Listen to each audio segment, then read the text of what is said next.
Bueno, y vamos a hablar especialmente de cómo ayudar a las familias que están en crisis. Lo primero que nosotros debemos saber es cuál es el concepto de lo que es la familia y cómo la familia debe manejarse para no entrar en crisis. Porque el problema es que hay muchos conceptos equivocados porque ha habido mucha evolución de pensamiento. Entonces tenemos lo que se llaman las nuevas filosofías y nos causan confusión. Si tú en este momento tienes tu hogar en crisis, o si tus hijos están tomando mal camino, o si tienes una mala relación de pareja, es porque algo no estás haciendo bien.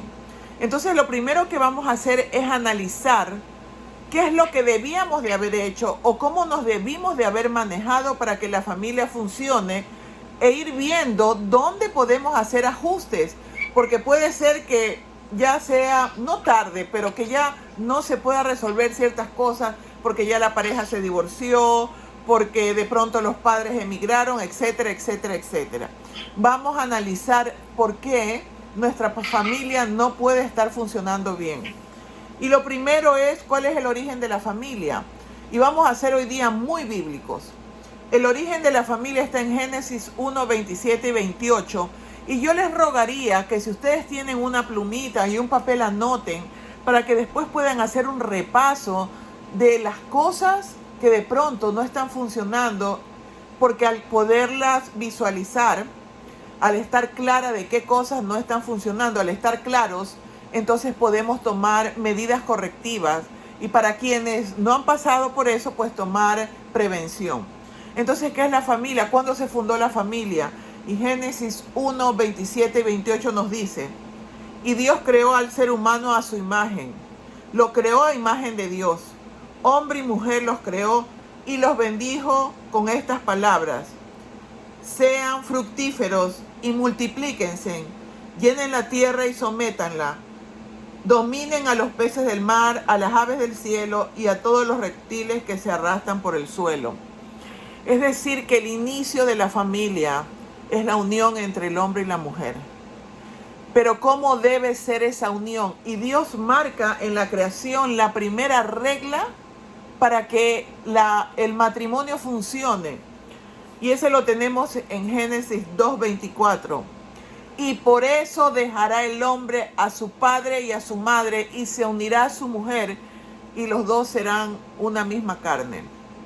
Nosotros tenemos que comprender que en el momento que nos casamos, nosotros tenemos que irnos a vivir aparte. No debemos quedarnos en casa de nuestros padres. Sobre pretexto de no alcanza el dinero, de vamos a reunir para poder, ¿cómo es? Para poder tener la entrada para comprarnos nuestra propia casa. Eso es lo más dañino que tú puedes hacer. Vivir con tus padres después de unirte a tu pareja es el inicio del fin. ¿Por qué? Porque en ese momento en el que ustedes debieran pasar a ser el hombre cabeza del hogar y la mujer apoyo, resulta que siguen siendo hijos en casa de papá y mamá, y uno de los esposos, pues ese no es su papá y su mamá, y empiezan conflictos que realmente lastiman y dañan a la pareja. Y cuando vienen los hijos no ven en sus padres autoridad, quizás lo ven en los abuelos, y los abuelos dan directrices y los padres dicen: no, estos son mis hijos, no son los hijos de mis suegros, no son los hijos de mi papá y mi mamá, y yo pongo la regla. Pero ¿saben qué? Las reglas las pone el dueño de la casa. Y si ustedes no quieren que les pongan reglas a sus hijos, no debieran vivir con los suegros ni con los padres. Y este es el primer paso. ¿Cuántos cometemos ese error? Muchísimos. Y en ese momento empezaron las bases de la familia a estar mal. ¿Cómo debe ser la familia? Y lo primero que la familia debe ser es tener una vida espiritual que logre sustentar para poderle enseñar a los niños lo que está bien y lo que está mal. Y eso solamente se logra mediante una guía espiritual profunda. Porque tú puedes decir en casa, esto está bien y esto está mal, y en la escuela le enseñan lo contrario. Pero cuando tu base es espiritual, esa parte espiritual, sobre todo cuando los niños son pequeños, forman realmente una diferencia. Entonces yo preguntaría, ¿son papá y mamá espirituales? ¿Practican la espiritualidad en el sentido de tener comunicación con un ser superior? ¿Y qué dice para eso Deuteronomio 6 y 7? Grábate en el corazón estas palabras que hoy te doy. Incúlcaselas continuamente a tus hijos. Háblales a ellos cuando estés en tu casa y cuando vayas por el camino, cuando te acuestes y cuando te levantes. En casa, en el despertar de la mañana, hay un momento de unión de familia para alabar a Dios, o sencillamente se levantan a desayunar, a medio desayunar y a la escuela, y no nos hemos dado el tiempo para mandarlos protegidos contra todas esas filosofías que pueden muchas veces contradecir lo que nosotros le hemos enseñado a los chicos. Primera de Crónicas 16, 28 y 29, ¿qué dicen? Alaben al Señor familias de los pueblos. Alaben al Señor su gloria y su poder. Alaben al Señor como le corresponde su nombre. Preséntense ante a Él adorándolo. Si nosotros enseñamos y nosotros practicamos y ponemos de ejemplo que nosotros tenemos como guía a un ser superior, es increíble cómo los niños lo aprenden. El niño es como una esponjita que tú aprietas y la pones en el agua y se empieza a llenar. Ellos absorben tanto lo que está a su alrededor. El niño en los primeros 7 años aprende realmente. Si ese niño aprende a que existe un ser superior, ese niño, miren, podrá tener un tiempo de desvío, pero como dice Salomón en su palabra, instruye al niño en su camino y cuando fuere viejo no se apartará de él. Te puedes desviar, tu hijo puede llegar incluso a salirse de la iglesia, pero si tú en los primeros 7 años formaste la base de lo que es una vida espiritual sana, si tú como padres no mientes, no engañas, si eres una persona que demuestra felicidad, si no te pones en conflictos con tu pareja, las mujeres a irrespetar el hombre a irrespetar a la mujer, si no hay amabilidad en casa, si no hay un buen gesto, si no hay generosidad, si no hay halagos, entonces ¿qué esperas de tus hijos? ¿Por qué será que los padres esperan a que los hijos tengan 12, 13 años y recién en ese momento pretenden inculcarle valores y ejemplos cuando ya ese arbolito está torcido? Y un arbolito torcido, si lo quieres enderezar, se rompe. ¿Por qué buscas ayuda cuando son adolescentes, cuando ya las bases que debieron haberlo formado de manera saludable no están? Entonces ese adolescente está dolido, ese adolescente se siente mal. Yo les voy a preguntar a ustedes como padres, ¿cuándo sabemos que un ser humano está dolido? Y les voy a dar un pedacito de un taller que estoy dictando actualmente que se llama Sanando tu Niña Interior, porque todo el origen de quienes somos viene de nuestra niñez. ¿Y cómo saber si tú has sido lastimado como padre de tal manera que tengas una actitud no saludable? ¿Y cómo saber si tus hijos se están lastimando? Y es ante estas circunstancias. Primero, cuando la relación tuya con tus padres no es buena, ahí hubo un problema. Porque cuando en la niñez hubo una buena relación con los padres, que no significa que los padres no te corrijan, sino que te hayan corregido con amor, de adulto tú no tienes mala relación con tus padres. Entonces, ¿cómo es la relación con tus padres? Segundo, ¿sentimos que fuimos amados de manera incondicional? Nuestros hijos saben que aunque saquen malas calificaciones, que aunque se portan mal y desobedezcan, ¿ustedes los aman? ¿O les hacen creer que solamente los aman cuando son buenos? Tercero, cuando los ofendemos, eres un tonto, eres un bruto, no sé para qué te tuve. Cuando los castigamos corporalmente con maltrato, ¿por qué tenemos tendencia a corregir a los hijos con rabia? Entonces en ese momento, cuando tú le das un tas a tu hijo, no es un tas, es un pan, es un maltrato. ¿Qué te ha hecho creer que maltratar al hijo es correcto? Nosotros aprendimos eso. Nosotros aprendimos que cada cosa que hacíamos mal y cada desobediencia nos caía el palo encima. Pero esa no es la manera. La Biblia dice, castiga al niño con vara, que la vara da sabiduría al hijo necio. Pero la palabra de Dios también dice, no provoques la ira de tu hijo. Es decir, si tú le das un tastá suave hasta los 7 años, después de eso no se lo debes de dar. Y tú le explicas, y tú no se lo das con rabia, eso es una cosa. Pero coger un palo, coger una silla, coger un látigo que rompe las piernas, que rompe la carne, eso no se hace. Eso lastima. Observan tus hijos u observaste tú, porque yo quiero que tú también veas que como padre también puedes tener un niño interior lastimado. Observas conflictos entre tus padres, tanto padres como hijos. Ustedes someten a sus hijos a verlos en conflicto. No, doctora, nosotros peleamos en la noche con volumen bajito y ellos no se dan cuenta. ¿Ustedes creen que no se dan cuenta? Claro que se dan cuenta. Ojo, tú puedes tener diferencias con tu pareja, pero nosotros debemos tener la suficiente madurez para poder conversar esas diferencias, para poder discutirlas. Discutir no es lo mismo que pelear. No es necesario alzar la voz y no es necesario ofender.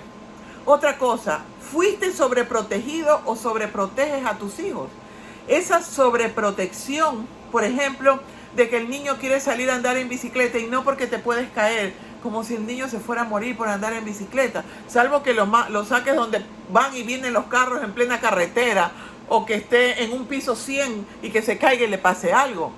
Esa sobreprotección es increíble. ¿A qué nivel? Voy a ser suave. ¿A qué nivel de desconocimiento, por no decir de ignorancia, llegamos los padres? Que creemos que la sobreprotección es un amor sublime, es un exceso de amor. La sobreprotección es inutilizar a tu hijo de tal manera que él no adquiera las herramientas para poderse proteger y crece débil. El día de ayer tenía una entrevista hablando de la flor de loto. La flor de loto es una flor hermosa, totalmente blanca, que solamente puede crecer en el fango, en el lodo. Si le pones agüita limpia y tierrita limpia, esa planta no crece, se muere. El ser humano necesita tener sus propias experiencias y tener sus propias lecciones. Nosotros tenemos que educar a nuestros hijos y enseñarles principios, pero no los podemos aislar del mundo. A medida que tu hijo crece, va requiriendo de cierta libertad que conlleva a mayor responsabilidad y a que vaya perdiendo privilegios. Pero tú no lo puedes tener en casa sin salir jamás, sobre pretexto de que no se contaminen, porque todo tiene su momento y su edad. No es lo mismo un niño de 6, 7 años que ya un joven de 15 o 16 años. Y yo no te estoy diciendo que le des libertinaje, pero si tú hiciste las cosas bien en su primera fase, cuando él quiera probar otras cosas y le vaya mal, porque cuando rompes las reglas te va mal, entonces aquello que te enseñaron tus padres va a prevalecer. Otra cosa, abandono de los padres. Es una de las cosas más terribles. Y el abandono de los padres no es solamente cuando el padre se divorcia. Es cuando los padres han caído en este trabajar demasiado. Se compran un televisor de 50 pulgadas y se pasan trabajando 2 años para pagar el televisor de 50 pulgadas, por lo tanto nunca ven. Y es para que los hijos estén con sus juegos, jugando en línea, de pronto con depredadores sexuales o abusadores de niños, mientras los padres están trabajando para pagar el televisor, y cuando lo terminan de pagar ya pasó de modelo. ¡Qué ridiculez! No te crees necesidades que no son necesarias. No es necesario tener un televisor. No es necesario tener un celular de última generación. No es así.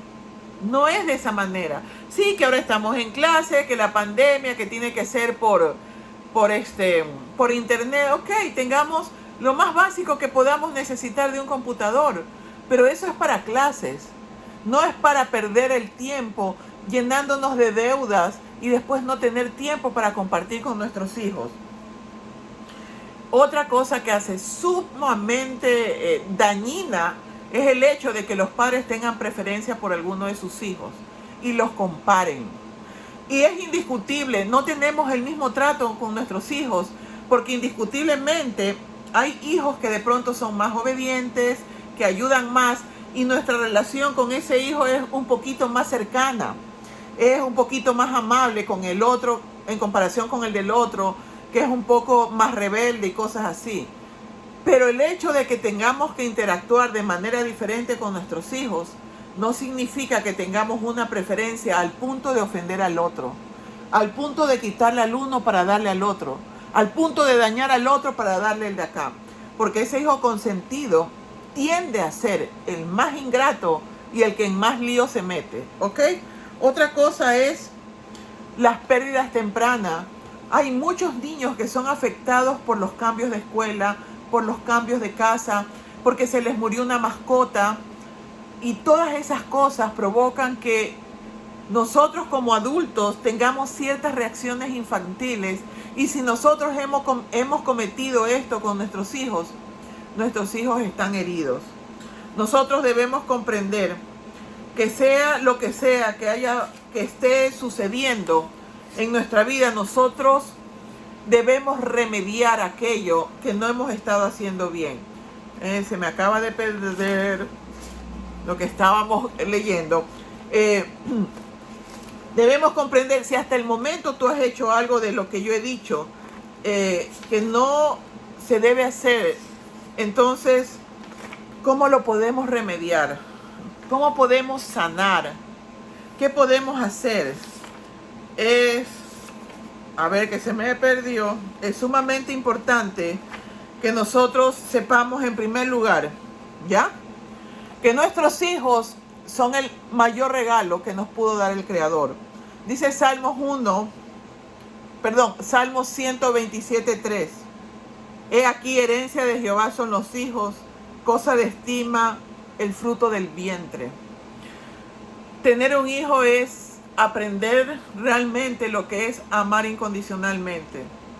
Tener un hijo es tener que transformarnos en buenas y mejores personas, rediseñarnos para poder nosotros llegar a ellos. Quienes no han tenido hijos no tienen la capacidad de tolerancia que podemos tener quienes los hemos tenido. Quien no ha tenido hijos, Dios sabrá por qué no lo hizo. Y de pronto no necesita desarrollar la paciencia y la tolerancia como quienes los tenemos. Pero realmente estima para Dios es el fruto del vientre. Nosotros tenemos que dar cuentas a Dios sobre los hijos que nosotros tenemos. Las personas que arman programas como este, que se toman su tiempo, nadie les paga. Por ejemplo, en mi caso, para contactarme, para buscar, para encontrar el espacio, para que, como no hay recursos, yo no les cobre, que tengan que gestionar. Son personas a las que realmente le debemos gratitud. Porque nosotros en este momento estamos oyendo una charla que de pronto les costaría a ustedes, tendría un precio que gracias a Dios no tienen que pagar, porque somos adventistas. Ya vemos muchas personas que nosotros estamos dispuestos a ayudar a que las familias salgan adelante, porque es el núcleo familiar lo que más desea Satanás dañar, porque él sabe que dañando una familia, que una pareja de divorciados afecta a 50 personas alrededor. Es importante que nosotros enseñemos a nuestros hijos lo que es la parte espiritual. Dice Proverbios 22:6. Instruye al niño en su camino y cuando fuere viejo no se apartará de él. Y nosotros enseñemos a nuestros hijos a obedecer. Y la forma es con el ejemplo.